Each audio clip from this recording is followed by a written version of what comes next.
সিলেট শহরটা আসলে অনেক সুন্দর, বেশ ভালোই লাগে। পাহাড়ি অঞ্চলের সাথে সাথে অনেক কিছুই আছে।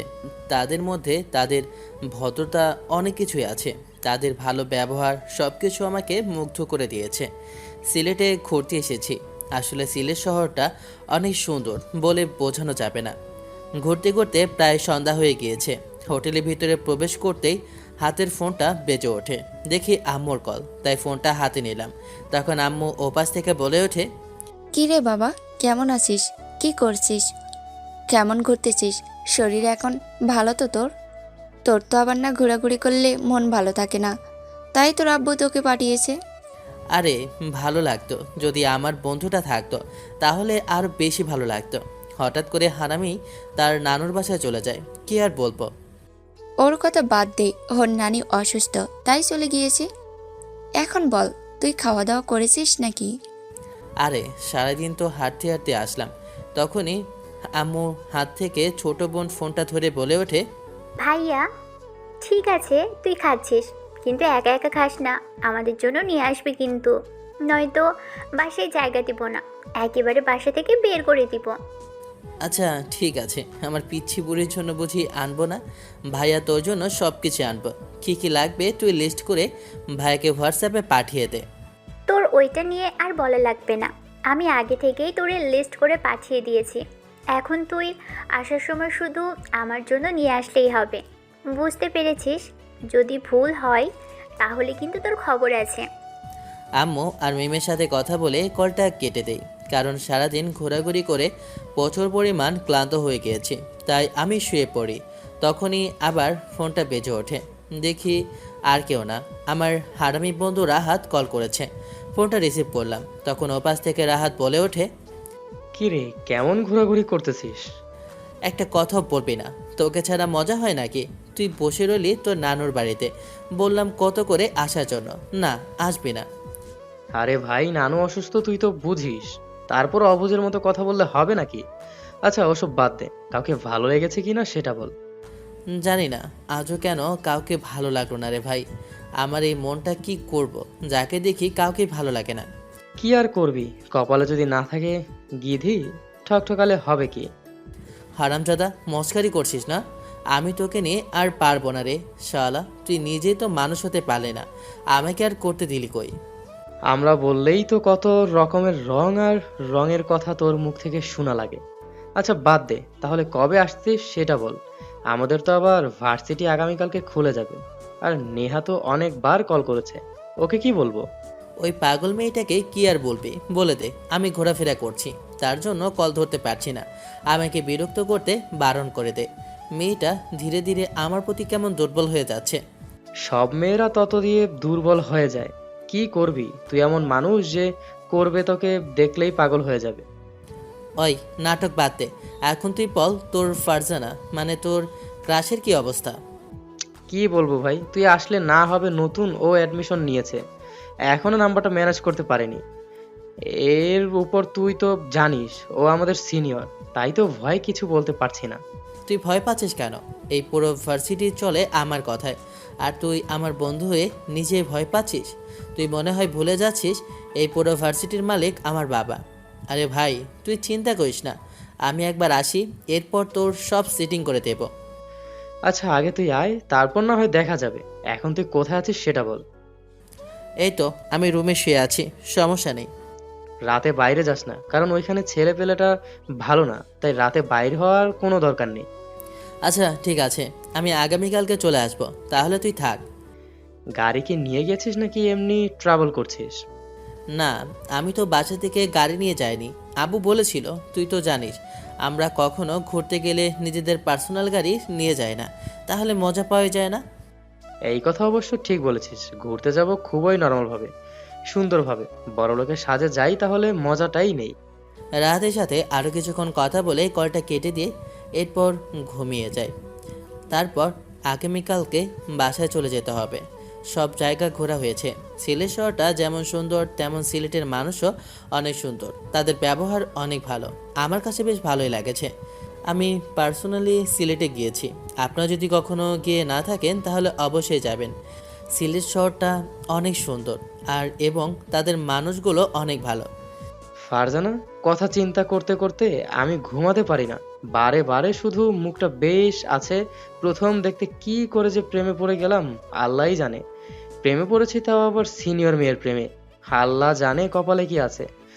এখন একটা যদি আমাকে পিটাতে থাকে তখন কি করব? যাই হোক, আমার বন্ধু তো সব কিছুই পারে, ওকে দিয়ে হেল্প চাইতে হবে না।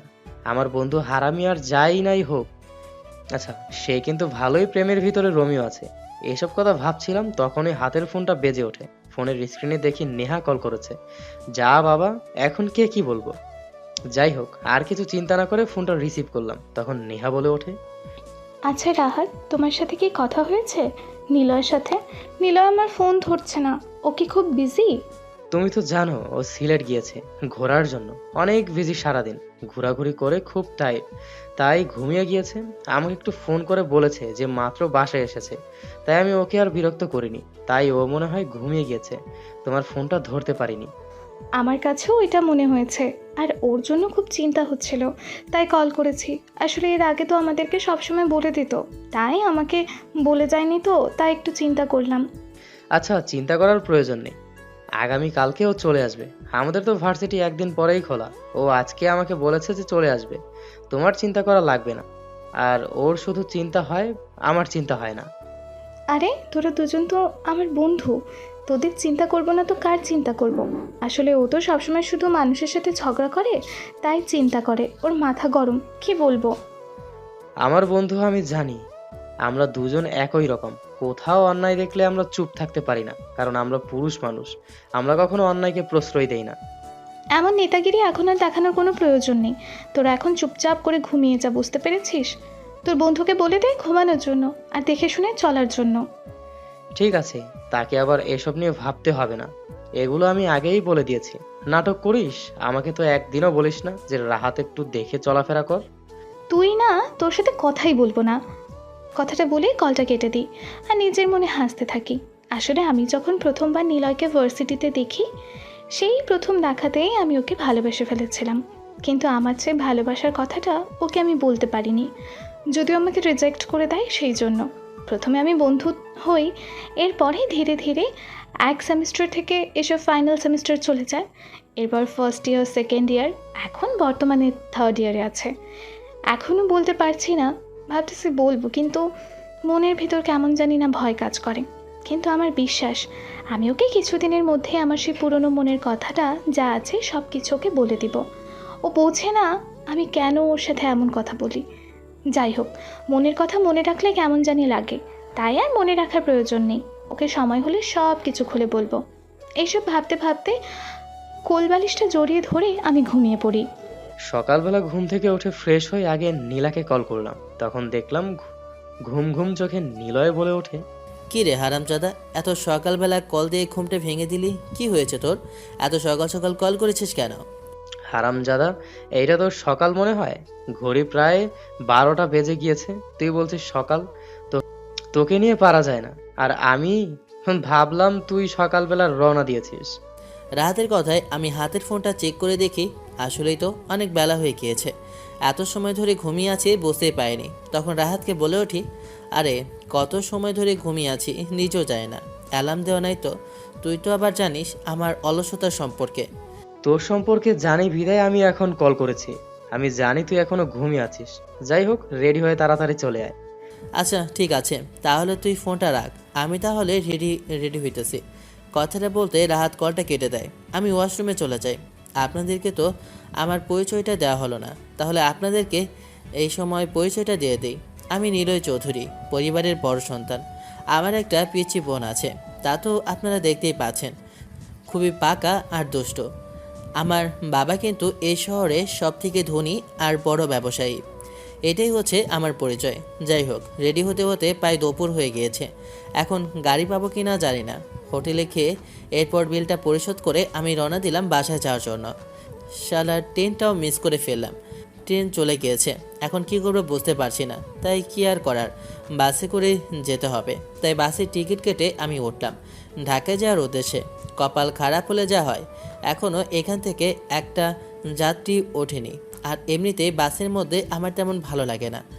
একেই তো এখানে ভালো বাস পাওয়া যায় না, তার উপর লোকাল বাস, কি করব। তারপরেও উঠে গিয়েছি। পুরো বাসটা ফাঁকা, এখনও কোনো যাত্রী ওঠেনি। সামনে এক এক করে ওদের বাস স্ট্যান্ড আছে, ওখানে মনে হয় একে একে করে যাত্রী উঠবে। শরীরটাও ক্লান্ত লাগছে। অনেক দৌড়াদৌড়ি করলাম, কারণ ট্রেনে ওঠার জন্য দৌড়ে গিয়েছিলাম, কিন্তু ট্রেনটা মিস করে ফেললাম। কি আর করার, তাই আবার বাস ধরে স্টেশনে এলাম। দুপুরের সময় কোনো গাড়ি খুঁজে পেলাম না। গ্রামের মধ্যে এই সমস্যা, কি আর করব। শরীর ভালো লাগছে না, তাই চোখ দুটো বন্ধ করতে ঘুম চলে আসে। হারামিকে কল দিচ্ছি, কিন্তু ফোনটা বন্ধ, কি হয়েছে কিছুই তো বুঝতে পারছি না। আবার ফোন বিপদ, আবার কোনো বিপদ হলো না তো? তখনই দেখলাম আন্টির কল, তাই ফোনটা রিসিভ করলাম। তখন আন্টি ওপাশ থেকে বলে ওঠে, রাহাত, নিলয় কি তোমাকে কল করেছে? আমি সকাল থেকে কল করেই যাচ্ছি, ওর ফোনটা বন্ধ পাচ্ছি। কি হয়েছে কিছুই তো বুঝতেছি না। কোনো বিপদ হয়নি তো? তুমি একটু দেখো তো। আমি কল দিচ্ছি কিন্তু ফোন লাগতেছে না। ওর আব্বু শুনলে তো অনেক চিন্তা করবে। আমি টেনশনে আছি। আমার সাথে তো সকালে কথা হয়েছে, বলল বের হচ্ছে। আর হয়তোবা ফোনে চার্জ ছিল না, রাতে দিতে ভুলে গিয়েছে, তাই হয়তোবা ফোনটা বন্ধ হয়ে গিয়েছে। চিন্তা করার প্রয়োজন নেই, চলে আসবে নিলয়। আন্টিকে কথা বলে কলটা কেটে দেই। আসলেই আমারও চিন্তা হচ্ছে, হয়েছেটা কি? ও এখনো কোথায়, এখনো কোনো আসছে না, চিন্তা তো হবেই। আরে সকালে ঘুম থেকে ওকে উঠে বলেছিলাম যে আগে গাড়ি ধরার জন্য, কিন্তু হারামি ঘুমিয়েছিল। এখন আল্লাহ জানে যে ট্রেনটা মিস করেছে কিনা। জানালার পাশে শুয়ে আছি বিধায় বাতাস আমার মুখে এসে পড়তে লাগলো। আসলে লোকাল বাসে এত ভালো লাগবে জানতাম না। চোখ ধরা বন্ধ, তখনই হাতের স্পর্শে কারো আমার ঘুমটা ভেঙে যায়। তাই চোখ খুলে তাকিয়ে দেখি আমার সামনে এক অপরূপ সুন্দরী মেয়ে দাঁড়িয়ে আছে। প্রথম দেখায় আমি যে ক্রাশ খেলাম, বিশ্বাস করেন আমি যেন মুখ ফুটে বলতে পারছি না। মাশাআল্লাহ, আসলে দেখতে এতটা সুন্দর মেয়েটা বলে বোঝানোর মতো না। আমি তো মেয়েটার দিকে চোখ ফেরাতেই পারছি না, এতটা সুন্দর মেয়েটা। আমি তো একদৃষ্টিতে তাকিয়ে রইলাম, আমার চোখ যেন অন্য কোথাও ধরছে না। কি বলবো, এত সুন্দর মেয়ে কখনো হয় নাকি? মেয়েটা হাতের ইশারা দিয়ে আমাকে বলে ওঠে, এই যে, আপনি কি প্রতিবন্ধী? আপনাকে যে বলছি সিটটা ছাড়ুন, এটা আমার সিট, আপনি পাশে গিয়ে বসুন, এটা আপনার সিট। সেটা কিভাবে ট্যাপ ট্যাপ করে তাকিয়ে আছে, মনে হয় কখনো মেয়ে দেখেনি, শয়তান ছেলে একটা। এই যে, আপনি কি কানা নাকি, শুনতে পাচ্ছেন না? আপনাকে যে বলছি এখান থেকে একটু সরে বসতে, এটা আমার সিট। এত সময় ধরে আমি একটা ঘোরের মধ্যে ছিলাম যে বুঝতেই পারিনি। আমি কিছুই শুনতেছিলাম না, আর কি শুনতেছি না শুনতেছি সব আমার মাথার ওপরে যাচ্ছিল। আমি তো শুধু মেয়েটার মুখের দিকে তাকিয়ে আছি। মেয়েটা কি কথা বলছে কিছুই আমার কানে ঢুকছে না। তখনই আবার হুঁশ আসে মেয়েটার কথায়। আচ্ছা, সরি, আমি বুঝতে পারিনি।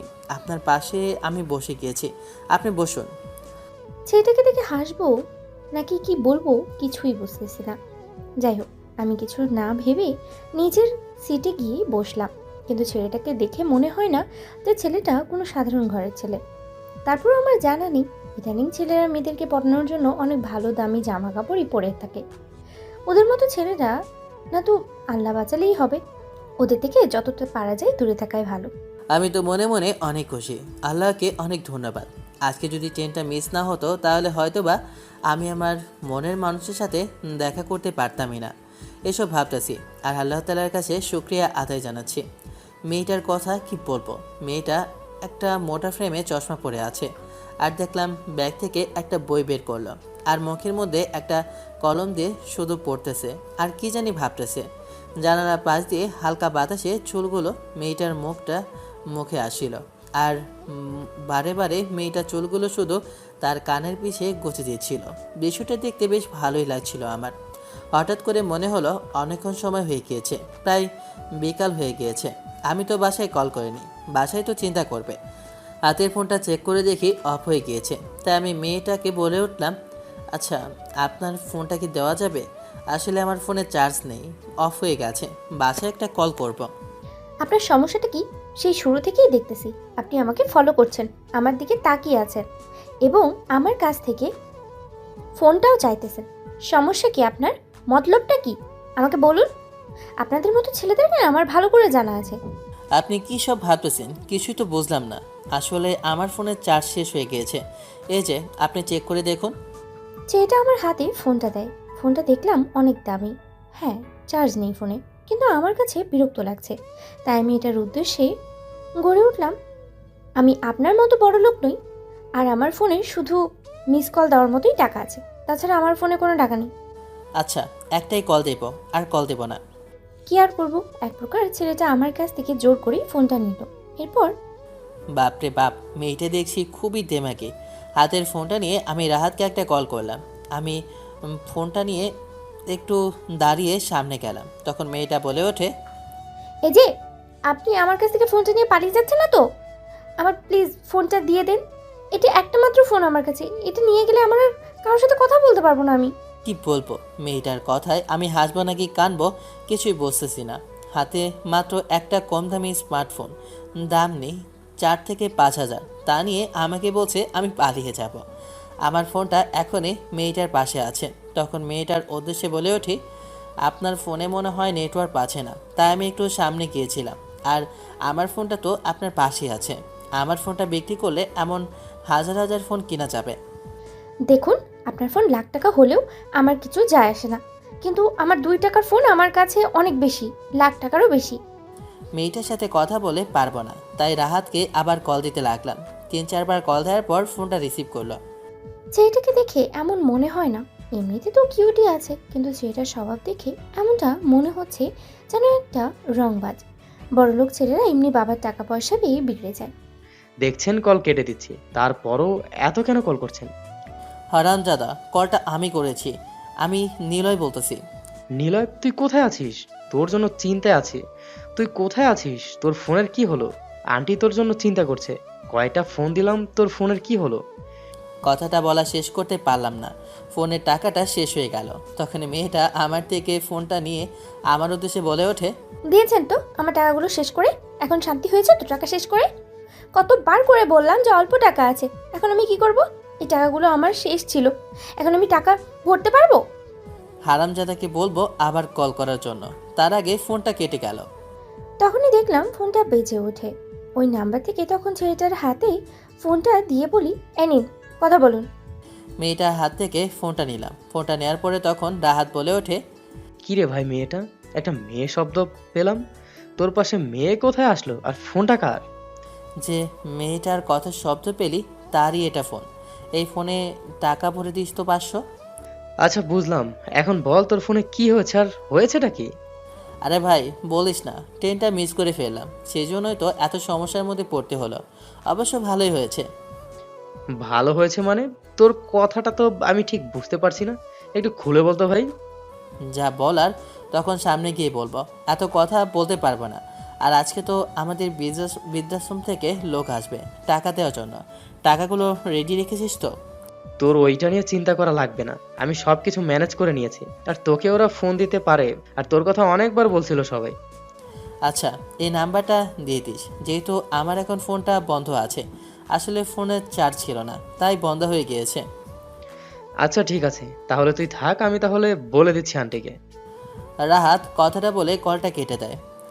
নিলয়ের সাথে কথা বলে কলটা কেটে দিই। এরপর আন্টিকে একটা কল করি। এরপর আন্টি ফোনটা রিসিভ করে বলে ওঠে, রাহাত, তুমি কি নিলয়ের খবর পেয়েছো? ও কি তোমাকে কল করেছে? ও এখন কোথায় আছে? কোনো সমস্যা হয়নি তো ওর? আরে আন্টি, আপনি চিন্তা করবেন না, আসলে ট্রেন মিস করেছে, পরে বাসে উঠেছে, তার ফোন চার্জ ছিল না, তাই কল করতে পারেনি। আমাকে অন্য একটা নাম্বার থেকে কল করেছে, আমি ওর সাথে কথা বলেছি। ওর ঢাকায় আসতেতে সমস্যা নেই। এখন আমি চিন্তামুক্ত হলাম। আমি তো ভয় পেয়েছিলাম যে হলোটা কি, ছেলেটা সকাল থেকে আমাকে কল করছে না। আন্টির সাথে কথা বলে কলটা কেটে দেই। এরপর আমি আমাদের আশ্রমে একটা কল করে এরপর সবকিছু খুলে বলি আর টাকাটা দিয়ে দিই। কলটা কেটে আমি মেয়েটার হাতে ফোনটা দিই। আসলে আমি আর রাহাত আমরা দুজন মিলে একটা বৃদ্ধাশ্রম চালাই। ওখানে অনেকেই থাকে আর সবাই আমাদেরকে ভালোবাসে, তাই প্রত্যেক 2 মাস পর পর আমরা ওখানে টাকা দিই। তখনই লোকাল বাসটা থেমে যায় আর সবার উদ্দেশ্যে বলে ওঠে যে যার মতো গিয়ে প্রস্রাব করে আসার জন্য। আমারও প্রচণ্ড পরিমাণ লেগেছে। দেখলাম অনেক লোকেরাই যাচ্ছে, শুধু মেয়েটা বসে আছে। আমি নিজে হালকা হওয়ার জন্য বের হলাম। হঠাৎ করে দেখলাম ফোনের মধ্যে একটা মেসেজ এসেছে। তখন দেখলাম যে ফোনের মধ্যে 500 টাকার রিচার্জ হয়েছে। মনে হয় ওই ছেলেটা রিচার্জ করেছে। এখন ছেলেটার উপরে কি পরিমাণ যে রাগ করছে কি আর বলবো। আমি কি একবারও বলেছি যে আমাকে রিচার্জ করে দেওয়ার জন্য? তখনই ফোনটা বেঁচে ওঠে, কিন্তু ছেলেটা তো বাসের মধ্যে নেই। ফোনটা ধরলাম না। দুই একবার কল দেওয়ার পরেই ফোনটা রিসিভ করলাম। আমি কথা বলতে যাব তার আগেই ওখান থেকে কোনো বৃদ্ধ একজন বলে ওঠে, বাবা, তুমি যে টাকাটা দিয়েছো সেই টাকাটা আমরা পেয়েছি। দেখুন উনি তো বাইরে গেছে। ও আচ্ছা, বুঝতে পেরেছি মা। তাহলে তুমি নিলয় বাবার স্ত্রী, তাই না? আমি মুখ ফুটে কিছু বলতে যাব তার আগে আমাকে বৃদ্ধ লোকটা বলে ওঠে, আসলে মা, তুমি খুবই ভাগ্যবতী যে নিলয়ের মতো একজন ছেলে পেয়েছো তোমার জীবনসঙ্গী হিসাবে। আসলে নিলয়ের মতো আর দুটো ছেলে হয় না। ও যখন যা পায় তা মানুষকে দান করে। তোমাকে কি বলবো, ওর মতো ছেলেরা এখনকার যুগে অনেক খারাপ কাজে আসক্ত থাকে, কিন্তু ওর দিকে তাকাও, ও সবসময় মানুষকে দান করে। আমাদের দিকে দেখো না, আমাদের এত বড় একটা বৃদ্ধাশ্রম নিজে খুলে দিয়েছে, নিজের পকেটের টাকা দিয়ে আমাদের এই বৃদ্ধাশ্রম চালায়। তুমি বিশ্বাস করবে না, ওর নিজের পকেটের যে খরচের টাকা দেওয়া হয়, ওই টাকাও নিজে না খেয়ে আমাদের মতো এমন গরিব মানুষের জন্যও খাবার কিনে নিয়ে আসে। বিশ্বাস করবে না তুমি, কত হাজার হাজার বৃদ্ধ লোক ওকে দোয়া করে সব সময় যেন ও ভালো থাকে। কিছুদিন আগের ঘটনা, আমাদের পাড়ার এক রিক্সা ড্রাইভার রিক্সা চালাচ্ছিল, হঠাৎ করে তার রিক্সাটা অ্যাক্সিডেন্টে নষ্ট হয়ে যায়। তখন ওই ড্রাইভারের যত যাবতীয় খরচ সব কিছু, মেডিকেল খরচ সব, এবং তার পায়ের চিকিৎসা করে, এবং শেষে তাকে একটা মোটরওয়ালা রিক্সা কিনে দেয়। তুমি বিশ্বাস করবে না, টাকাটা তার নিজের জমানো ছিল। এই টাকাটা সে নিজের শখের বাইক কেনার জন্য রেখেছিল, কিন্তু মানুষকে দান করে দিয়েছে। হয়তো তার বাবা লাখো কোটি টাকা, কিন্তু সে সবসময় নিজের টাকা এবং নিজের উপার্জন দিয়ে চলার চেষ্টা করে। বৃদ্ধ লোকটার কথাগুলো বলেই কলটা কেটে দেয়। লোকটার মুখে সবগুলো কথা শুনে আমার আর বুঝতে বাকি রইল না আসলে ছেলেটা খুবই ভালো। আমি এখন ছেলেটাকে ধীরে ধীরে পছন্দ করতে শুরু করলাম। আসলে এমন একটা ভালো মানুষকে আমি কত কিছু বলেছি, এটা একদমই উচিত হয়নি। আমি যেন এখন ছেলেটার এমন ভালো মহান উদার মন থেকে দেখি নিজে নিজেই ধীরে ধীরে ছেলেটার প্রতি ইমপ্রেস হয়ে গেলাম। কিছুক্ষণ পর ছেলেটা বাসে প্রবেশ করে, এরপর আমার উদ্দেশ্যে বলে ওঠে, আপনার ফোনে কি কেউ কল করেছিল? ওই যে বৃদ্ধাশ্রম থেকে বললো যে টাকাটা পেয়ে গিয়েছে, ওইটাই বললো আপনাকে জানানোর জন্য। তাহলে তো আর কোনো সমস্যা নেই, আর আপনাকে বিরক্ত করার জন্য দুঃখিত। আমার আসলে আপনার কাছে ক্ষমা চাওয়া প্রয়োজন, আমি আপনাকে ভুল বুঝেছি, দুঃখিত। যাই হোক, মেয়েটা তাহলে একটু তো আমাকে বিশ্বাস করলো। একটা মুচকি হাসি দিলাম, তখনই মেয়েটা আবার রেগে গেল। আবার কি হলো? আপনাকে কে বলেছে আমার ফোনের মধ্যে 500 টাকা রিচার্জ দেওয়ার জন্য? এখন আমি ওই টাকাগুলো শেষ করবেন আপনি। আমি কারোর সাথে কথা বলি না, আর আমার কথা বলার মানুষ নেই, তাই আপনি এখন কল করবেন, বুঝতে পেরেছেন? কিন্তু এখন তো আমার কারোর সাথে কথা বলার মতো সময় নেই, আমি তাহলে কাকে কল করব? আপনি টাকা ভরেছেন তাই আপনি জানেন, আমি জানি না, তাই আপনাকে কল করতে হবে, তাছাড়া আমি জানি না। মেয়েটা যেন কোনো এক ভার্সিটির প্রফেসর এমনভাবে কথা বলছে। তখন আমি মেয়েটাকে বলে উঠলাম, আরে রাস্তা তো শেষ হয়নি, ঠিক আছে আমি কথা বলবো, এত রাগ করার কি আছে? ভয় পেয়ে কথাটা বললাম। তখন মেয়েটা একটু হাসি দিল। মেয়েটার হাসিতে যেন আমি হারিয়ে গেলাম, অসম্ভব সুন্দর লাগছিল। তখন মেয়েটা আবার তড়ি মেরে বলে ওঠে, এই যে এভাবে তাকিয়ে থাকবেন না, বুঝতে পেরেছেন? আমি জানালার দিকে তাকিয়ে হাসতে লাগলাম। আসলে ছেলেটা বোকা। বাসের মধ্যে বসে আছি আর নীরবতা পালন করছি। নীরবতা ভেঙে আমি মেয়েটার উদ্দেশ্যে বলে উঠি, আচ্ছা আপনার নামটা তো জানলাম না, প্লিজ নামটা বলবেন। পরে দেখা গেছে এখান থেকে পড়ে গিয়েছেন, পরে কি বলে ডাকবো? আমার নামটা জানার প্রয়োজন নেই, আপনি বলুন আপনার নামটা কি। আমি নিলয় চৌধুরী।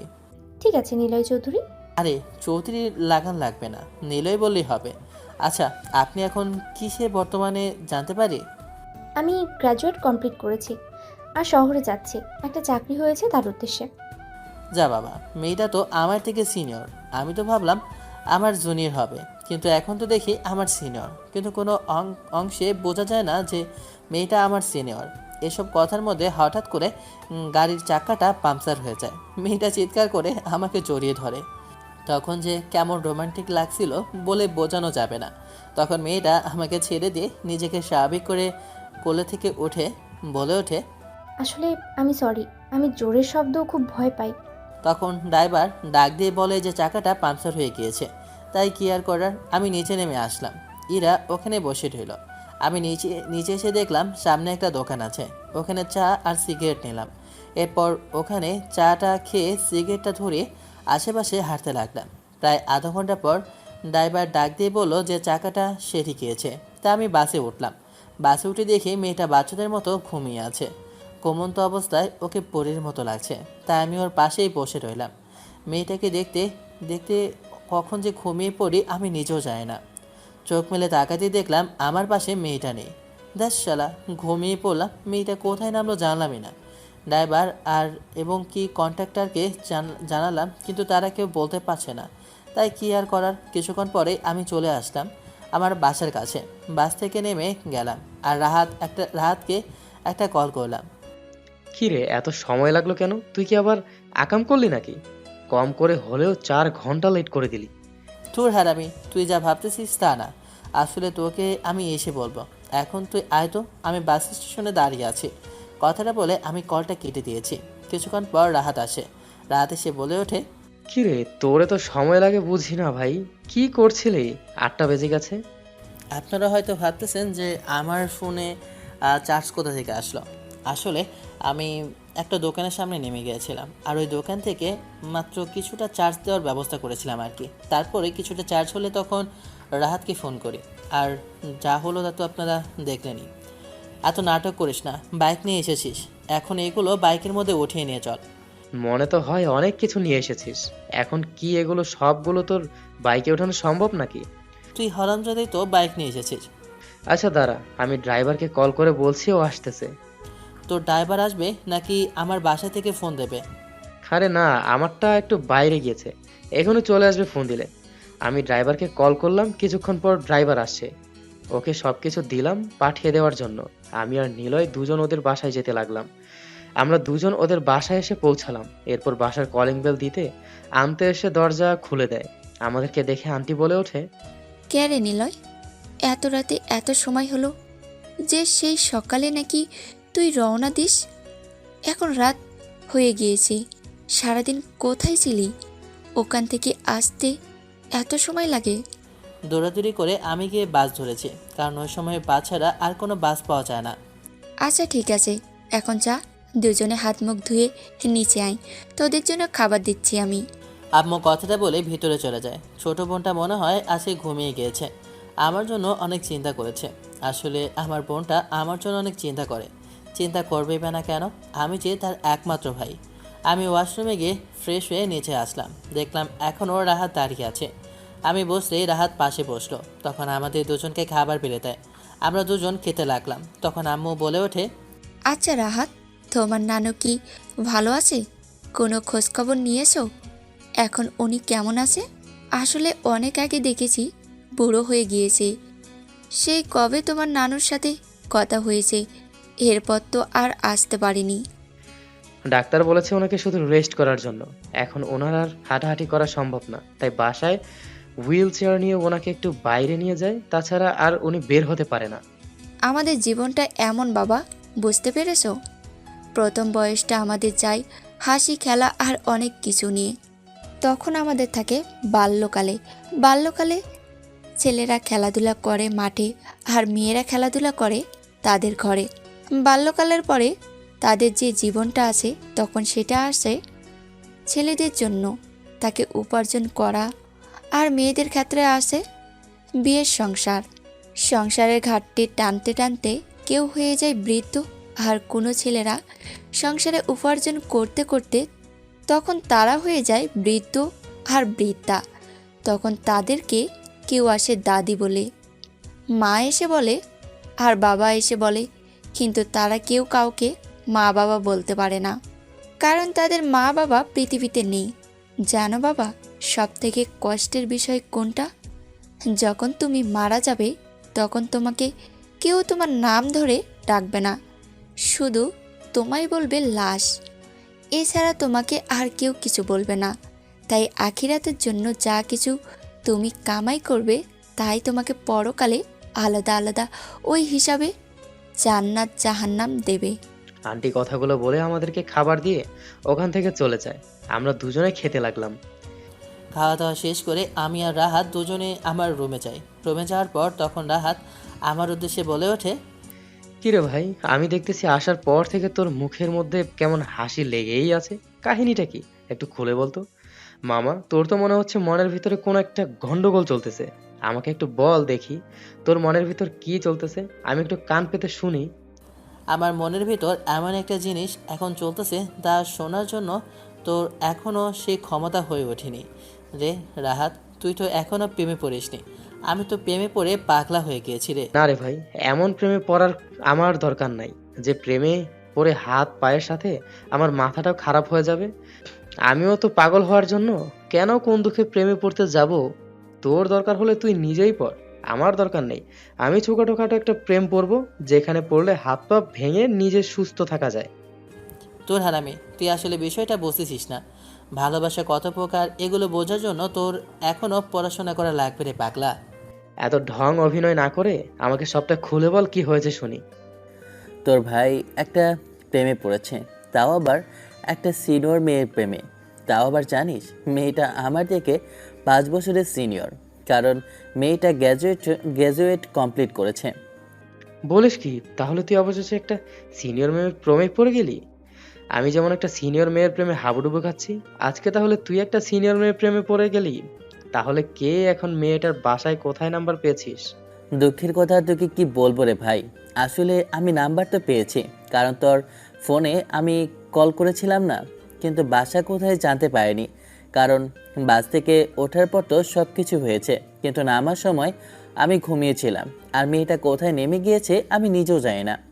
সমস্যা নেই, আমার মনে হয় তোর ভাগ্যে যদি থাকে অবশ্যই সে তোর কপালেই আসবে। এটা নিয়ে তোর চিন্তা করা লাগবে না। আল্লাহর তাআলার কাছে ভরসা রাখ, যদি ভালোবাসা খাঁটি হয় তাহলে সিনিয়র মেয়েও রাজি হয়। দুজন কিছুক্ষণ মজা করতে করতে এরপর ঘুমিয়ে পড়ি। আগামীকালকে ভার্সিটি আছে, তাই আমি আর রাহাত দুজনে ঘুমিয়ে পড়ি। সকালবেলা ঘুম থেকে উঠে আমি আর রাহাত দুজনে দাঁত ব্রাশ করতে করতে ছাদের উপরে যাই। এরপরে কিছুক্ষণ ছাদের উপরে দাঁড়িয়ে ব্যায়াম করে এরপর আমি ওয়াশরুমে চলে যাই। ফ্রেশ হয়ে আমি রেডি হয়ে নিলাম। কিছুক্ষণ পর রাহাত এসে ওয়াশরুমে গিয়ে ও নিজেও রেডি হয়ে নেয়। দুজন একসাথে নিচে আসতেই আম্মু আমাদেরকে নাস্তা দেয়। দুজনে নাস্তা করে ভার্সিটির উদ্দেশ্যে রওনা দিলাম।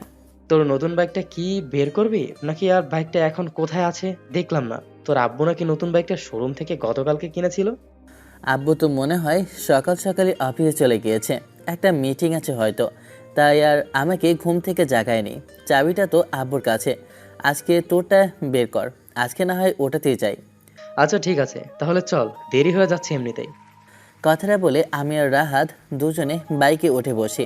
এরপর রাহাত বাইকটা স্টার্ট দেয়। কিছুক্ষণ পর আমরা ভার্সিটির গেট অতিক্রম করে ক্যাম্পাসের ভিতরে প্রবেশ করি। রাহাত বাইকটা একপাশে রেখে আমরা দুজন ভিতরে প্রবেশ করি।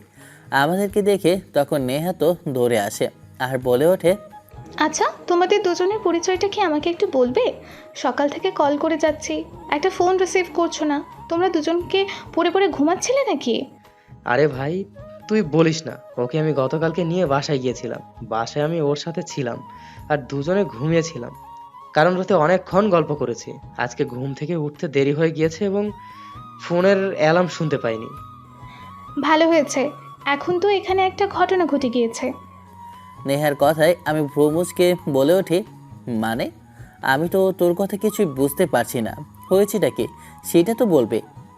আরে, আমার আব্বু বলেছে আমাদের ভার্সিটির মধ্যে কয়েকটা প্রফেসরকে বাদ দেওয়া হয়েছে, তারা নাকি অনেক খারাপভাবে ব্যবহার করে। তা অবশ্য আমি জানি, আমাদের সাথে তো কখনো এমন ব্যবহার করতে পারে না, তাই আমরা কখনো কিছু বলি না। অন্যদের সাথে হয়তোবা করেছে, তাই এমন অ্যাকশন নিয়েছে। আমাকে তো বাবা এটাই বলেছে। আর তোমার আব্বু নাকি মিটিংয়ে এসে অনেক রোল তৈরি করেছে। হতে পারে, তা জানি না, ওটা আপুর ব্যক্তিগত বিষয়। ওনার তো এখানে শুধু একটাই ভার্সিটি না, অনেকগুলো আছে, তা আমি জানি না। আসলে আমার প্রাইভেট ভার্সিটি শুধু একটা না, আমার আব্বুর অনেকগুলো আছে। নেহার আব্বু আমাদের ভার্সিটির প্রিন্সিপাল। সব থেকে বড় কথা, নেহার আব্বু আমার আব্বুর অনেক ভালো বন্ধু। আমরা তিনজন বসে গল্প করছিলাম, তখনই হঠাৎ করে ভার্সিটির মেন গেটটা অতিক্রম করে একটা মেয়ে প্রবেশ করতেই মেয়েটার পরনে শাড়ি আর মেয়েটার মাথায় বেলি ফুল। মেয়েটার মুখের দিকে তাকাতেই আমার বুকটা কেঁপে ওঠে, কারণ মেয়েটা যে আর কেউ না, ওই দিনে বাসে থাকা সেই মেয়েটা। আমি তো দেখে ফিদা।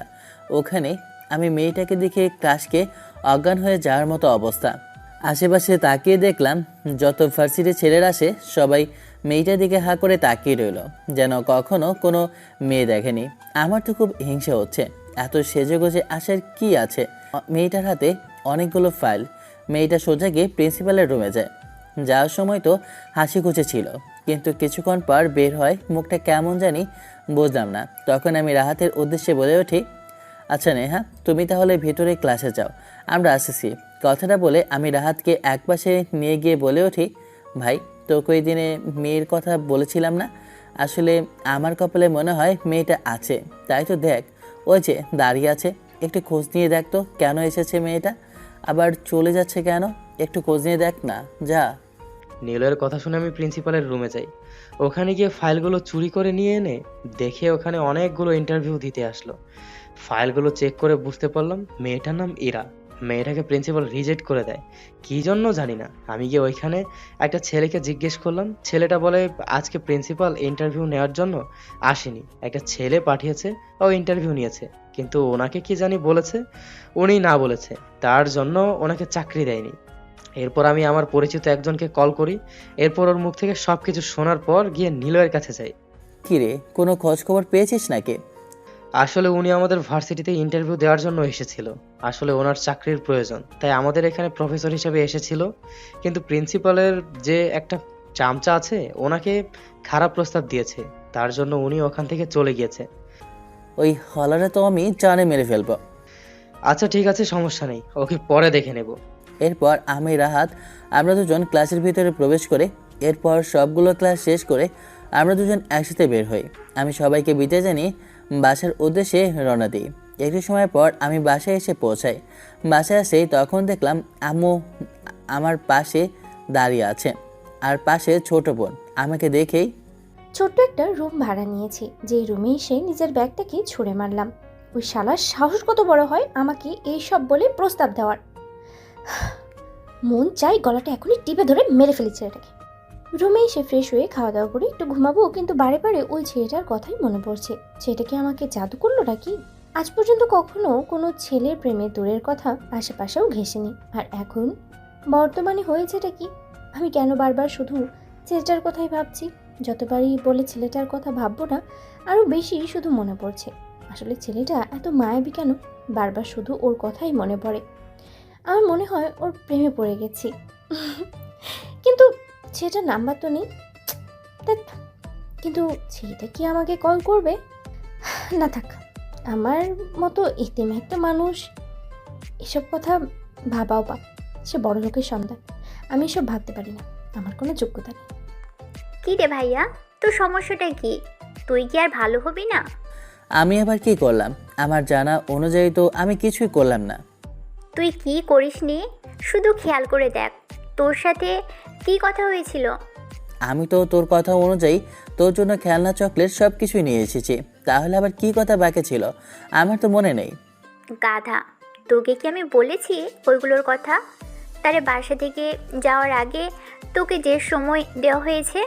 আমি তো তোর কথা কিছুই বুঝতেছি না পিচ্চি, তুই একটু সুন্দর করে আমাকে বুঝিয়ে বলতো। চুপ কর তুই। তুই জানিস যে আম্মু রান্না করতে পারে না, এর উপর বাসার কাজ অনেক কষ্ট। আব্বু বলেছে একটা তাদের ঘরে বৌমা নিয়ে আসার জন্য, আর আমার জন্য একটা ভাবি। আসলে আমি ভুলে গিয়েছিলাম যে আব্বু আর আম্মু আমাকে চাপ দিয়েছিল বিয়ের জন্য, কিন্তু আমার কারো পছন্দ নেই, তাই আমি বিয়ের জন্য এড়িয়ে যাচ্ছিলাম। দেখ ভাইয়া, আম্মু পাশে আমাকে মাত্রই বলেছে তোকে আসতে এগুলো বলতে। এগুলো কিন্তু আম্মুর শেষ কথা। মিম, তোর ভাইয়াকে বলে দে আমায় যেন আর কিছু বলা না লাগে, যত তাড়াতাড়ি সম্ভব আমার ঘরে বৌমা দেখতে চাই। তাছাড়া আমি ওর আর রান্না করতে পারবো না। আরে বাবা, তোমাদের এমন মুড সুইং হয়েছে কেন বুঝলাম না হঠাৎ করে। আমার কথার মধ্যে হঠাৎ করে তখন আব্বু চলে আসে, এসে বলে ওঠে, কি হয়েছে আমেনা? দুইজন এভাবে মুখ ফুলিয়ে দাঁড়িয়ে রইল কেন? তোমার ছেলেকে জিজ্ঞেস করো কেন আমরা এভাবে দাঁড়িয়ে রয়েছি। তোমার ছেলে সব কিছুর মূল। আমার ছেলেটা তো মাত্র বাসায় এসেছে, তুমি এক্ষুনি ওর সাথে এমন করছো? হয়েছেটা কি? তুমি ভুলে গিয়েছো তোমার ছেলেকে বলেছি সিলেট থেকে আসার পর তখন মেয়ে দেখবে। নিলয় বাবা, এটা তো একদমই ঠিক না। তুমি তো আমাদেরকে কথা দিয়েছো তোমার পছন্দ অনুযায়ী বা আমাদের পছন্দ অনুযায়ী যে কোনো একটা সিদ্ধান্ত তুমি নিবে। দেখো, আমারও তো ইচ্ছে হয় যে তোমার আম্মুকে নিয়ে কিছুদিনের জন্য বেড়াতে যাই, কিন্তু তোমার এই বাসাটা সামলানোর মতো কেউ নেই, আর সারাদিন একা বাসায় থাকে আমাদের তো ভালো লাগে না। আব্বু আম্মু তো আমার বিয়ের জন্য যেন উঠে পড়ে লেগেছে, তাই আব্বু আম্মুকে বলে উঠলাম, আরে বাবা তোমরা শান্ত হও, আসলে আমি একটা মেয়েকে দেখে পছন্দ করেছি। আব্বু আম্মুকে সব কিছু খুলে পড়লাম। তোর থেকে সিনিয়র একটা কোনো সমস্যা নেই, আমাদের এতে কোনো আপত্তি নেই। আমাদের কথার মাঝে তখন রাহাত কল করে আর বলে ওঠে, ম্যাডামের সম্পর্কে সব খবর আর তথ্য নিয়েছি। আমি যা জানতে পারলাম, ম্যাডাম এতিম। ওনার বাবা মা অনেক আগে মারা গিয়েছে। উনি এতিমখানায় বড় হয়েছে। ওখান থেকে পড়াশোনা শেষ করে উনি ঢাকায় এসেছে চাকরির উদ্দেশ্যে। এরপরে যা হয় সবকিছু আমি খুলে বলি। তুই হারামজাদাকে ধরে একটা শিক্ষা দিয়ে দে, যেন ওর সারা জীবনের জন্য ওর মেডেল স্ট্যাম্পটা ভেঙে যায়। ওটা নিয়েই তোকে ভাবতে হবে না, আমি ওটা আগে থেকেই করে রেখেছি। ওর তো আমি খারাপ করে ফেলবো, তুই চিন্তা করিস না। কথাটা বলে রাহাত কলটা কেটে দেয়। একটু সময় পর তখন আব্বু আমার উদ্দেশ্যে বলে ওঠে, কি রে নিলয়, কি হয়েছে? কে কল করেছে? কোনো সমস্যা হয়নি তো? আসলে মেয়েটা নাকি মা বাবা কেউ নেই। তো কি হয়েছে? আমরাই ওর মা বাবা, সমস্যা কি? আমাদের কাছে ও থাকবে আর আমাদের কি বাবা মা বলে রাখবে। কিন্তু আব্বু, তোমাকে একটা কাজ করে দিতে হবে তোমার বৌমার জন্য। আমার বৌমাকে এই ঘরে নিয়ে আসার জন্য যা দরকার তুই সব কিছু কর, সমস্যা নেই। কি লাগবে আমাকে বল, আমি এখনই দিচ্ছি। বেশি কিছু না, আমি যে ভার্সিটিতে পড়েছি ওখানে একটা প্রফেসরের জব দিয়ে দাও, তাহলেই হয়ে যাবে। ঠিক আছে, ওটা নিয়ে তোর চিন্তা করা লাগবে না, আমি এটা এখনই করে দিচ্ছি। আমার আর চিন্তা করা লাগবে না, কারণ আব্বু সব ব্যবস্থা করে দেবে। আমি উপরে গেলাম আর রাহাতকে কল দিলাম। তখন রাহাত বলে ওঠে, ওই মেয়েটার নাম হচ্ছে ইরা, আর তার ঠিকানা আমি তোকে হোয়াটসঅ্যাপে পাঠাচ্ছি, বুঝতে পেরেছিস? আচ্ছা ঠিক আছে, তুই আমাকে ব্যবস্থা করে দে। কিছুক্ষণ পর রাহাত আমাকে ইরার বাসার ঠিকানা দেয়। আমি ভাবছি দেখা করতে হবে যে কোনো মূল্যে ইরার সাথে। হঠাৎ করে আমার ফোনে একটা কল আসে। ফোনটা রিসিভ করলাম। তখনই অফিস থেকে একজন বৃদ্ধ লোক বলে ওঠে, আসলে বাবা, ওই সময় আমি ছিলাম না, আমাকে তুমি ক্ষমা করে দাও। আমি জানতাম না তোমার সাথে এমন ব্যবহার করেছে আমার পিয়ে। আমি বাসায় ছিলাম আর ওকে বলেছিলাম ইন্টারভিউ নেওয়ার জন্য। ও যেন এমন একটা খারাপ কাজ করবে আমি কখনো ভাবতে পারিনি। আর তোমার চাকরি হয়ে গিয়েছে। আমি তো কিছুই বুঝতেছি না। তখন আমি ওনার উদ্দেশ্যে বলে উঠলাম, আমার চাকরি হয়ে গেছে মানে কি করে হলো? আর আপনি কিভাবে এসব কথা জানতে পারলেন? আমি তো কাউকে বলিনি। ওই সব কথা নিয়ে তোমাকে ভাবতে হবে না, তুমি শুধু এতটুকু বুঝে নাও, তোমাকে চাকরি দেওয়ার জন্য আমাকে চেয়ারম্যান কল করেছে। আমি তো ওনার কথায় অবাক হয়ে গেলাম, কারণ ভার্সিটির সভাপতি কল করেছে আমাকে চাকরি দেওয়ার জন্য। আমার সাথে তো কারোরই পরিচয় নেই। আমার সাথে পরিচয় থাকবে কি করে? আমার সাথে কে কথা বলবে? তখন আমি ওনার উদ্দেশ্যে বলে উঠি, আপনার কাছে আমার একটা প্রশ্ন, যে এই চেয়ারম্যানের নামটা কি? আরে বাবা, তুমি ওনাকে চেনো না? আমি তো ভাবলাম তুমি ওনার হয়তো বা কোনো কাছের লোক, তাই তো উনি নিজেই পার্সোনালি আমাকে কল করে বলেছে। উনি হচ্ছেন আমাদের শহরের সবথেকে ধনী ব্যবসায়ী আফজাল চৌধুরী।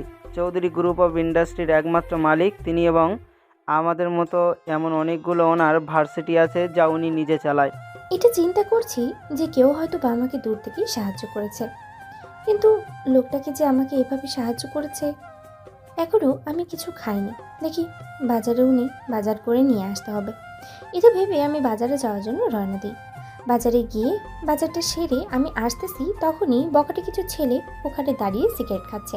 আমি ওদের সামনে মুখটা ঢেকে যাচ্ছিলাম, তখন ওখান থেকে একটা ছেলে ডাক দিয়ে বলে ওঠে, রাতের কাছ থেকে ঠিকানাটা নিয়ে আমি ইরার সাথে দেখা করার উদ্দেশ্যে যাচ্ছিলাম, কারণ আমার যার এক মুহূর্ত ওকে না দেখে কাটছিল না, তাই আমি ওর সাথে যেভাবে হোক দেখা তো করবই। দেখা করার উদ্দেশ্যে ওই ঠিকানায় যেতে লাগলাম। সামনে একটা বাজার আছে, ভাবলাম বাজারের ওপর দিয়ে গলি চলে যায়, তাহলে হয়তো বা যেতে একটু সহজ হবে, তাই ওই পথ দিয়ে যাচ্ছিলাম। হঠাৎ করে দেখতে পারলাম কিছু ছেলে আর একটা মেয়েকে কেমন জানি ইপটিজিং করতেছে। এই যে সুন্দরী, কোথায় যাচ্ছ একা একা? আমাদেরকে বলো, আমরা তোমাকে পৌঁছে দিচ্ছি। তাহলে তো হচ্ছে এত কষ্ট করে বাজারের ব্যাগটা না নিয়ে গেলেই তো হয়। ছেলেগুলো আরও নোংরা অনেক ভাষায় কথা বলতে লাগলো। এসব শুনে আমি আর সহ্য করতে পারলাম না, সোজা ছেলেটার গালে ঠাস করে একটা থাপ্পড় বসিয়ে দিলাম। তোর ঘরে মা বোন নেই? এভাবে ভাষা ব্যবহার করছিস? তোর মাকে কি এগুলো কথা বল, বিয়াদবের বাচ্চা কথাকার। তুই আমাকে থাপ্পড় মেরেছিস, আবার আমাকে অপমান করেছিস।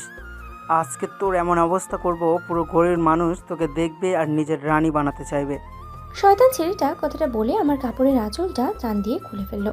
আমি আমার হাত দিয়ে লজ্জাস্থানগুলো আটকানোর জন্য ধরে রেখেছি। এটা দেখার জন্য আমি যেন মোটেও প্রস্তুত ছিলাম না। আল্লাহ পাক, তুমি মাটিটা কেটে দাও, আমি ভিতরে ঢুকে যাই। চোখ দিয়ে শুধু আমার পানি পড়তেছে। আল্লাহ তাআলার কাছে শুধু আমি ফরিয়াদি করতে লাগলাম, আল্লাহ তুমি আমাকে বাঁচাও, তোমার গায়েবে হাত দ্বারা নয়তো আমাকে আমাকে মেরে ফেলো। শয়তানটা আমার কাছে এসে হাত বাড়াচ্ছে। আমি চোখ বন্ধ করে রইলাম। তখনই হঠাৎ করে একটা বিকট শব্দ।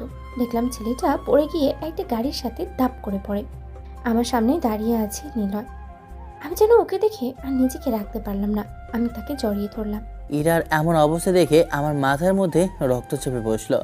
এমনিতেই আমি সারাদিন জিম করে শরীরে যে অবস্থা করেছি, ব্যাটা কাউকে মারলে মনে হয় না দুদিন পড়ে থাকতে বিছানা থেকে আর উঠতে পারবে। আর এখন তো মনে হয় রাগটা 464 হয়ে গিয়েছে। তাহলে কিভাবে বকা ডেকে ছেড়ে দেয়? আমার জানার শরীরে হাত দিয়েছে, ওদের একটা কেউ চিন্তা রাখবো না। আমার গায়ের জামাটা খুলে দিয়ে আমি ইরাকে পরিয়ে দিলাম আর ওকে একপাশে রেখে ওদেরকে উড়াধুরা মারতে লাগলাম। ওদেরকে মেরে এমন অবস্থা করেছি ওরা যেন এখন মরার মতো শুয়ে আছে।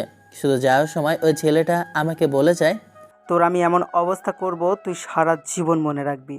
আমি কান্না করতে লাগলাম। আশেপাশে সবাই তাকিয়ে রইল। সবাই হাসাহাসি করছে। কেউ বলছে যে মেয়েটা হয়তো বা এমন তাই এমন করছে। কেউ বলছে মেয়েটাকে এখন আর জেনে শুনে কেউ বিয়ে করবে না, কারণ মেয়েটা এখন ধর্ষিতা। যে যার মতো খারাপ মন্তব্য করছে। আমি এসব শুনে কান্না করেই দিলাম। আমি ওদেরকে মারতে গিয়ে আমার হাতটা একটু কেটে গিয়েছে, তাই কোনো রকমে একটু রক্তটা বন্ধ করার জন্য বেঁধে নিলাম।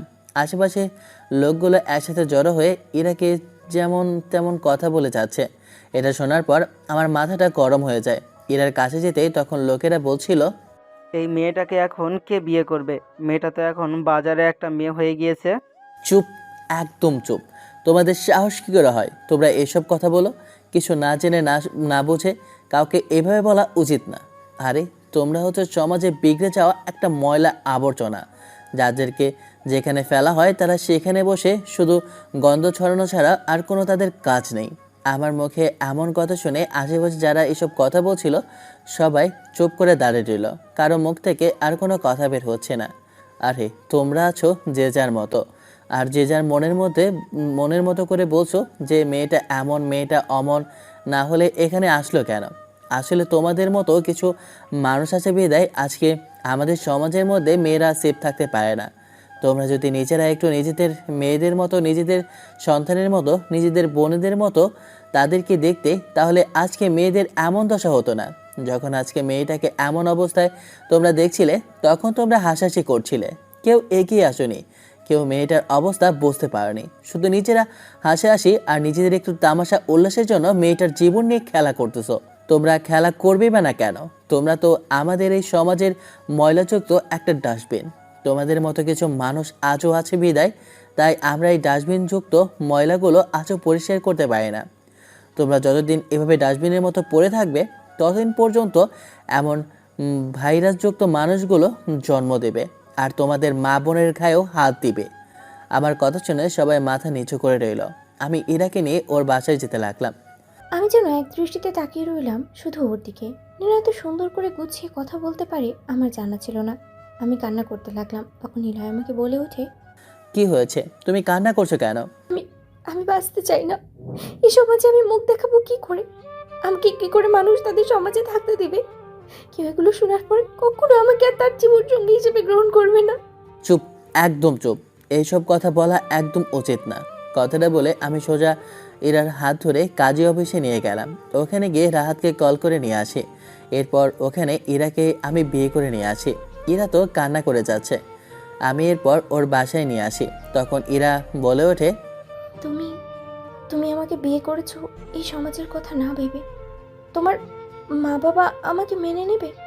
আর আমি যে একজন ইতিম, তার থেকে বড় কথা, আমি তো তোমার সিনিয়র। তুমি এখন সমাজের মধ্যে মুখ দেখাতে পারবে, আর বাকি কথা তোমার এখন ভাবা লাগবে না। রাহাতকে বলে আমি খাবার নিয়ে এসেছিলাম, তখন ইরা আমার হাতের দিকে তাকিয়ে বলে ওঠে, তোমার তো হাত কাটে গেছে অনেক অংশে। দাঁড়াও, আমি এখনই ব্যান্ডেজ করে দিচ্ছি। ইরার হাতের ছোঁয়ায় আমার শরীরটা কেমন জানি না কেঁপে ওঠে।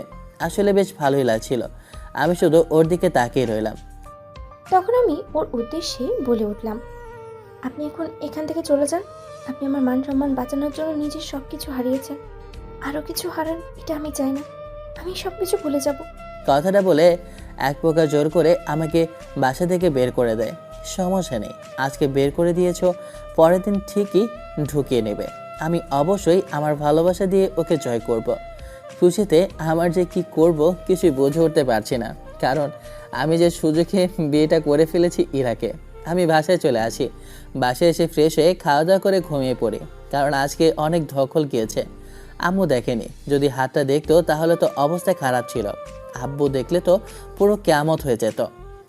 সকালবেলা ঘুম থেকে উঠে ফ্রেশ হয়ে আগে নিলয়কে কল দিলাম। হারামি তো একটা কলও ধরছে না, মনে হচ্ছে ঘুমাচ্ছে। ব্যাটা করে তো শালা এখন সেটেল ভাবতেছি। আমিও ফারজানাকে প্রপোজ করব। ওকে আর বিরক্ত না করে আমি একাই ভার্সিটির ভিতরে প্রবেশ করলাম। তখনই দেখলাম আমার সিনিয়র ফারজানা আছে অনেকগুলো মেয়ের সাথে কথা বলতে আর হাসাহাসি করছে। তখন আমি ওদের সামনে গেলাম, গিয়ে বলে উঠলাম, আচ্ছা ফারজানা আপু, আপনাকে একটা কথা বলতাম। কি ব্যাপার রাহাত? আগে তো তোকে দেখতাম আমার ভয়ে সামনে আসছিস না, আজকে দেখি সাহস করে আমার সামনে এসে কথা বলছিস, তাহলে একটু বেড়ে গিয়েছিস তাই না? কথাটা শুনতে আমি ওখান থেকে সোজা হাঁটা ধরলাম। আমার এমন অবস্থা দেখে ফারজানা পিছনে আসতে লাগলো আর বলে উঠলো, আরে রাহাত, রাগ করিস কেন? আমি তো একটু মজা করলাম তোর সাথে। আরে দাঁড়া না, আমি আমার বান্ধবীর সামনে একটু তোকে মজা করলাম। পিস্তিটা রাগ করে সোজা হাঁটা ধরলো। যা বাবা, এত রাগ পিস্তিটার, আগে জানতাম না তো। ওর পুরো বান্ধবীদের সামনে সব সময় আমাকে অপমান করে।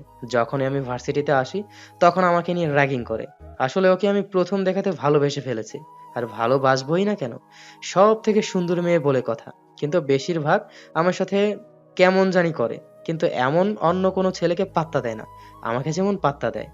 এই জিনিসটা আমার কাছে ভালো লাগে, কিন্তু আজকে যা করলো তা একদমই ভালো লাগলো না। তাই সোজা হারা ধরছি। তখনই ধরে আমার সামনে এসে বলে ওঠে, শুধু সামনে আসে না, শার্টের কলারটাও ধরে, আর ও পুরো আমাকে সামনে নিয়ে এসে বলে, তুই কি কথা বলতে এসেছিস যে ভাব দেখিয়ে চলে যাচ্ছিস? একটা কথা বললাম তো, এত রাগ করার কি আছে? তাহলে কি তোকে আদর করব? না থাকুক, ভাবছিলাম আপনাকে একটা কথা বলবো, কিন্তু আপনি তো সে কথা শোনার জন্য মোটেও প্রস্তুত না, তাই চলে যাচ্ছে। আপনি আপনার বন্ধুদের সাথে আড্ডা দিন। ছেলেটা আসলে বোঝে না পিচ্ছি, আমি কেন সবসময় ওর সাথে মজা করি, আর আমি কারোর সাথেই তেমনটা কথা বলি না, শুধু ওর সাথে ছাড়া। ও কেন বোঝে না, তারপরও পিচ্ছি আমার সাথে কেন এমনটা করে? ওই, তুই কি বলবি? আর কি জন্য এসেছিস? আর কি বলতে চাস? মাথা গরম হয়ে যাচ্ছে কিন্তু, পরে কিন্তু কানে ধরে বসাবো। যাই হোক, আমার প্রতি তোর কাছ থেকে কোনো ফিলিংস আছে কিনা এটা একটু যাচাই বাছাই করতে হবে। তার জন্য একটা কথা প্ল্যান আমি সাজিয়ে রেখেছি, তাই ওটা বলবো। কি রে, চুপ করে দাঁড়িয়ে রইলি যে? কোনো কথা বলছিস না কেন? কি হয়েছে? কি আর বলবো, আর বলারই বা কি আছে। আসলে আমার বিয়ে ঠিক হয়েছে, তাই আমি তোমাকে দাওয়াত করতে এসেছি। কথাটা বলা মাত্রই আমার শার্টের গলাটা চেপে ধরে আর রাগী গলায় আমার উদ্দেশ্যে বলে ওঠে, তোর তো দেখছি সাহস কম না। তুই বিয়ে করবি মানে? তাও আবার বিয়ের দাওয়াত আমাকে দিবি মানে? তোকে তো আমি এখনই জিন্দায় মেরে ফেলবো রে। তোর সাহস তো কত বড়! কেন, আমি বিয়ে করলে আপনার সমস্যা কি? তাতে আপনার কি যায় আসে? কি বললি তুই? কি যায় আসে মানে? আমি তোকে সেই ছোট থেকে কবে থেকে ভালোবেসে এসেছি, আর তুই এসব কি বলছিস? বিয়ে করছিস মানে? এমন কথা শোনার জন্য আমি নিজেও মোটেও প্রস্তুত ছিলাম না। আসলে এটা ঠিক, ফারজানা আপু আমার থেকে সিনিয়র, কিন্তু আমরা দুজন একসাথে পড়ালেখা করেছি এবং একসাথে খেলাধুলাও করেছি। কারণ সম্পর্কে যে ফারজানা আপু করতে গিয়ে আমার আব্বুর বন্ধুর মেয়ে, তাই ওই সময় নিলয়ের সাথে খেলার আগে আমি বেশিরভাগ ফারজানার সাথেই খেলা করতাম। আমি কখনো কল্পনাও করতে পারিনি যে ফারজানা আমাকে ভালোবাসবে, কারণ ও যে ধেমাগি আর একটা রাগী মেয়ে। তখনই বল তুই আমাকে ছেড়ে বিয়ে করবি না? নাহলে আজকে তোকে এখানেই আমি মেরে পুঁতে দেবো।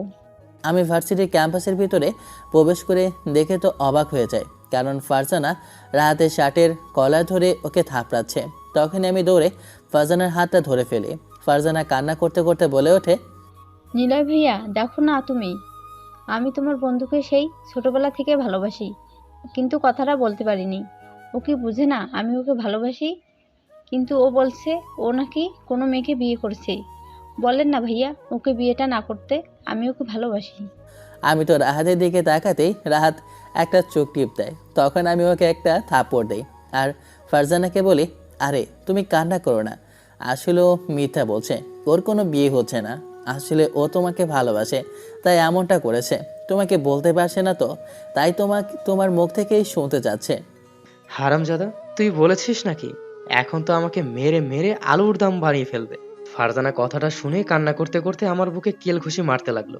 আমি ওকে জড়িয়ে ধরে বললাম, বিশ্বাস করো পাগলি, আমি তোমাকে ভালোবাসি, কারণ আমি আমার সিনিয়র আপুকে অনেক বেশি ভালোবাসি। আমি আর এত কষ্ট পেতাম নাকি? এতদিন বললি না কেন? এতদিন বললে কি আমি আর কষ্ট পেতাম? কথাটা বলে আমি রাহাতকে জড়িয়ে ধরলাম আর কান্না করে দিলাম। ভার্সিটির ক্যাম্পাসের ভিতরে প্রবেশ করে দেখি রাহাত ফারজানাকে জড়িয়ে ধরেছে। তখন আমি রাহাতকে জিজ্ঞেস করলাম, তাহলে আপনার অবশেষে প্রেমের সার্থকতাটা হয়ে গিয়েছে, ঠিক, কিন্তু ট্রিট দিতে বলবেন না। হঠাৎ করে নেহার কথা শুনে ফারজানা লজ্জায় আমাকে ছেড়ে দেয় আর ওখান থেকে চলে যেতে লাগলো। তখন আমি নেহাকে বলে উঠিয়ে, আরে হবে হবে, সবকিছুই হবে, এখন চল, ক্লাসের সময় হয়ে গেছে, বেশি কথা বলতে পারবো না। লজ্জা কথাটা বললাম। আমি শুধু মনে মনে ভাবতেছি আর দেরি করা যাবে না, নিলয়কে আজকে বলে দেব আমার মনের কথা। এসব ভাবতে ভাবতে খুব খুশি হচ্ছিলাম। আমরা সবাই ক্লাসের ভিতরে প্রবেশ করলাম। আমরা বসে আছি, কারণ এখনও ক্লাসের ভিতরে আমরা অপেক্ষা করতে লাগলাম। আমার পাশে এসে নেহা বসলো আর ফারজানাকে দেখলাম আড়ি চোখে শুধু দূর থেকে ক্লাসের বাইরে সুযোগ এদিক টু ওদিক হাঁটাহাঁটি করছে। কিরে ভাই, কি জাদু করলি বুঝলাম না, আজ ফারজানা দেখি তোর চোখ থেকে যাচ্ছেই না। চুপ শালা। আমরা বসে আছি, তখনই দেখলাম ক্লাসের ভেতরে ম্যাডাম প্রবেশ করছে। সবাই গুড মর্নিং বলে মেয়েটা শাড়ি পরে ভিতরে প্রবেশ করলো। মেয়েটার দিকে তাকাতেই আমি ক্লাস খেলাম, কারণ এটা যে আর কেউ না, এটা যে আমার ইরা। ক্লাসের ভিতরে প্রবেশ করতেই আমি দেখলাম যে নিলয় বসে আছে, ওর পাশে একটা মেয়ে। এটা দেখার পর আমার কেমন জানি না জেলাস ফিল হতে লাগলো। তারপরও নিজেকে কন্ট্রোল করে সবার উদ্দেশ্যে বলে উঠলাম, হ্যালো স্টুডেন্টস, আমি আপনাদের নতুন ইংলিশ টিচার, আমার নাম ইরা। আর আমি যেহেতু আপনাদের এখানে নতুন ম্যাম, তাই আপনারা একে একে নিজেদের পরিচয়টা দেন। ইরা একে একে সবার কাছ থেকে পরিচয় নিতে লাগলো। এরপর আমার সামনে আসলো। আমার সামনে আসতেই আমি আমার পরিচয় দিলাম। ইরা আমাদেরকে পড়াচ্ছিল। আমি শুধু ইরা দিকে তাকিয়ে রইলাম এক দৃষ্টিতে। নিলয় আমার দিকে তাকিয়ে রইল। আমি লজ্জায় পড়াতে পারছি না। এরা ক্লাস শেষ হয়ে যায়, এক এক করে সবগুলো ক্লাস শেষ করি। সবগুলো ক্লাস শেষ হওয়ার পর আমরা তিনজন বের হয়ে যাই। তখন আমার উদ্দেশ্যে নেহা বলে ওঠে, নিলয়, তোমার সাথে আমার একটু কথা আছে, একটু ক্যাম্পাসের ভিতরে আসবে? নেহা কথাটা বলে আমাকে ক্যাম্পাসের ভেতরে নিয়ে যায়। এরপর নেহা এক প্রান্তে নিয়ে গিয়ে বলে ওঠে, নিলয়কে পুরো ভার্সিটিতে খুঁজছি, কিন্তু পাচ্ছি না। ওর হাতের কেমন অবস্থা এটা জিজ্ঞেস করব। তখন রাহাতকে জিজ্ঞেস করায় বলল, তাই আমি ওখানে যেতে লাগলাম। তখনই দেখলাম নেহা তার ব্যাগ থেকে একটা গোলাপ ফুল বের করে এরপর আমার সামনে ধরে বলে ওঠে, আজকের দিনটা অনেক আগে থেকেই মনে মনে কল্পনা করেছিলাম, ভাবিনি এভাবে বাস্তবেও আমি এই মুহূর্তের সামনে দাঁড়িয়ে যাব, অথচ আজ ঠিক সেটাই ঘটছে। আমি আর নিলয় হাঁটছি ক্যাম্পাসের ভিতরে নির্জন একটা কোণে, লেকের ধারে। চারপাশটা শান্ত, পাখিরা ডেকে উঠেছে দূরে কোথাও, গাছের পাতায় রোদের ছায়া দুলছে হালকা বাতাসে, অথচ আমার ভেতরটা যেন ঝড় তুলছে। নিলয় কিছুই বুঝতে পারছে না, বুঝবেই বা কী করে? আমি তো এতদিন নিজের সব অনুভূতি নিজের মধ্যে চেপে রেখেছি, কেউ কিছু বুঝতেই পারুক সেটা চাইনি। শুধু চেয়েছি নিলয় আমার পাশে থাকুক, বন্ধু হয়ে, সহপাঠী হয়ে, অথচ চোখের সামনে থাকুক।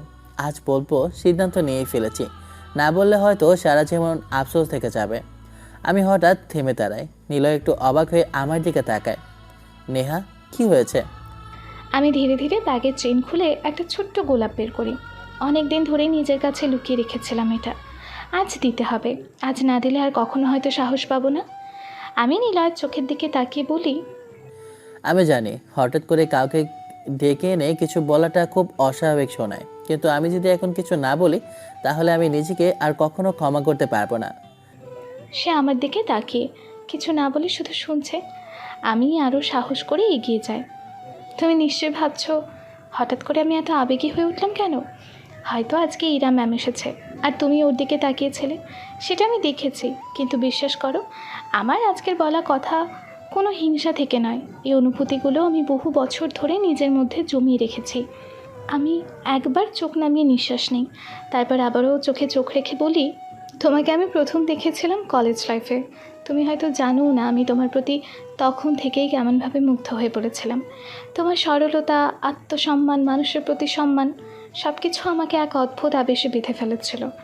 প্রথমে ভেবেছিলাম এটা হয়তো সাময়িক একটা ভালো লাগা, কিন্তু সময়ের সঙ্গে বুঝেছি আমি তোমাকে ভালোবেসে ফেলেছি। আমার কণ্ঠ কাঁপছে, তবু থামছি না। তুমি হয়তো কখনো টের পাওনি আমি কতটা গুরুত্ব দিয়েছি তোমার বলা প্রতিটি কথাকে। প্রতিবার যখন তুমি কোনো হাসি দিয়েছো, আমি সেটা যেন দিনের সেরা উপহার মনে করেছি।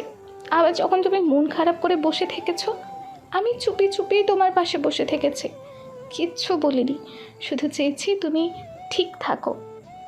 আমি আবারও একটু থামি। নিলয়ের চোখে এমন বিস্ময়, কিন্তু সে কিচ্ছু বলে না। আমার বন্ধুদের মাঝে আমি সব সময় হাসি খুশি থেকেছি। তারা জানেই না আমার হাসির ভেতর লুকিয়ে ছিল তোমাকে নিয়ে শত শত না বলা কথা। নীল আকাশের নিচে লেকের পাশে আজ দাঁড়িয়ে আমি তোমাকে বলছি একটা সরল, নীরব, গভীর ভালোবাসা, যেখানে চাওয়া নেই, দাবি নেই, শুধু থাকা আছে। শুধু তোমাকে পাওয়ার নয়, তোমার পাশে থাকতে পারার, তোমার সুখের অংশ হতে পারার এক গভীর ইচ্ছা। আমি আমার হাত বাড়িয়ে দিই যাতে তুমি গোলাপটা নিতে পারো। এই গোলাপটা কেবল একটা ফুল নয়, এই ফুলের প্রতিটি পাপড়ির ভেতর আমার অনুভূতি জমা আছে। তুমি যদি আজ এই ফুলটা নাও, আমি বুঝবো আমার ভালোবাসা তোমার মনে একটু হলেও জায়গা করে নিয়েছে। আর যদি তুমি না নাও, আমি কিচ্ছু বলবো না, শুধু দূরে সরে যাব, কিন্তু কোনো অভিযোগ করব না।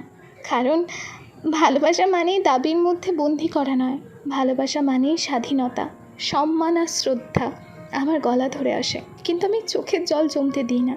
আমি চাই তুমি আমার মুখের দিকে তাকিয়ে বুঝতে পারো আমি কতটা সত্যি বলছি। আমার হাতের গোলাপটা এখনও তোমার দিকে এগিয়ে রাখা। তুমি নেবে কি না আমি জানি না, তবে আজ অন্তত আমি নিজের মনের কথা বলেছি, নিজের সমস্ত সাহস নিয়ে, সমস্ত আবেগ দিয়ে। এগুলোর জন্য আমি মোটেও পৌঁছছিলাম না। আমি ক্যাম্পাসের ভিতরে আসতেই দেখলাম নীলা একটা মেয়েকে জড়িয়ে ধরলো। আমার পায়ের নিচ থেকে মাটি সরে যেতে লাগলো। আমি যেন আর এক মুহূর্ত ওখানে দাঁড়িয়ে থাকতে পারলাম না। মেয়েকে ছাড়িয়ে ওকে আমি সব কিছু খুলে বললাম। তখনই পেছন থেকে তাকিয়ে দেখলাম এরা আমাকে ভুল বুঝে কান্না করতে করতে ওখান থেকে দৌড়ে চলে যেতে লাগলো। আমি আর কিছু না ভেবে দৌড়ে ওকে বোঝানোর জন্য যেতে লাগলাম। হঠাৎ করে দেখলাম একটা গাড়ি আসে আর ইরা বলে চিৎকার করলাম, কারণ ইরা যে একটা গাড়ির সাথে অ্যাক্সিডেন্ট করে। ওকে দৌড়াদৌড়ি করে হসপিটালে নিয়ে যায়। আব্বু আম্মু সহ সবাই হসপিটালে চলে আসে। আমি কেবিনে বসে কান্না করছি, তখন রাহাত আসে। দেখ ভাই, কান্না করিস না। দেখ, আল্লাহ আল্লাহ কর, সব কিছু ঠিক হয়ে যাবে। আল্লাহ তাআলা তোদেরকে কখনো আলাদা করবে না। আব্বু আম্মু সহ সবাই আমাকে বোঝাতে লাগলো। তখনই ডাক্তার আসে। ডাক্তার এসে বলে পেশেন্টের জ্ঞান ফিরেছে। কথাটা শোনা মাত্রই আমি দৌড়ে ইরার কাছে গেলাম আর ওকে জড়িয়ে ধরে কান্না করে দিলাম। আপনি আমাকে দেখে এভাবে কান্না করছেন কেন?